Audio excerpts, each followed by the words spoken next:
भारत में संविधान सभा के गठन के बाद उसकी कार्यप्रणाली क्या रही, आइए इसे जानते हैं। संविधान सभा की पहली बैठक 9 दिसंबर 1946 को हुई।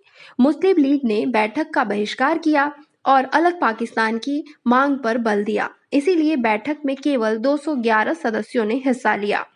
फ्रांस की तरह इस सभा के सबसे वरिष्ठ सदस्य डॉक्टर सच्चिदानंद सिन्हा को सभा का अस्थायी अध्यक्ष चुना गया। बाद में डॉक्टर राजेंद्र प्रसाद संविधान सभा के अध्यक्ष निर्वाचित किए गए। उसी प्रकार डॉक्टर एस.सी. मुखर्जी तथा टी.वी. कृष्णामाचारी सभा के उपाध्यक्ष निर्वाचित हुए। दूसरे शब्दों में संविधान सभा के 2 उपाध्यक्ष थे।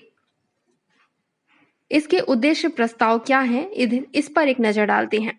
13 दिसंबर 1946 को पंडित नेहरू ने सभा में ऐतिहासिक उद्देश्य प्रस्ताव पेश किया। इसमें संवैधानिक संरचना के ढांचे एवं दर्शन की झलक थी। इसमें कहा गया, यह संविधान सभा भारत को एक स्वतंत्र संप्रभुत्व गणराज्य घोषित करती है तथा अपने भविष्य के प्रशासन को चलाने के लिए एक संविधान के निर्माण की घोषणा करती है।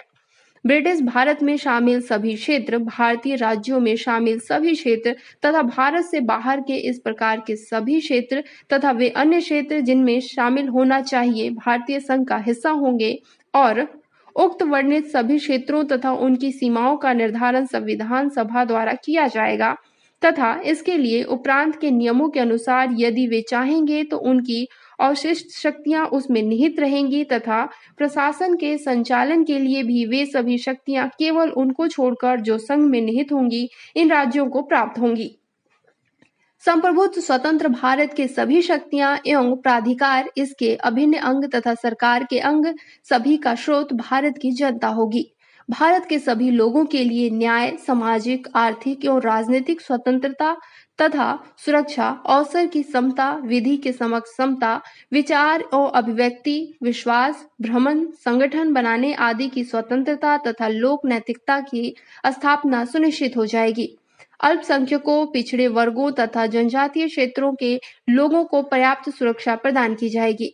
संघ की एकता को अक्षुण्ण बनाए रखा जाएगा तथा इसके भू क्षेत्र, समुद्र एवं वायु क्षेत्र को सभ्य देश के अन्य एवं विधि के अनुरूप सुरक्षा प्रदान की जाएगी और इस प्राचीन भूमि को विश्व में उसका अधिकार एवं उचित स्थान दिलाया जाएगा तथा विश्व शांति एवं मानव कल्याण को बढ़ावा देने के लिए निर्मित उसके योगदान को सुनिश्चित किया जाएगा।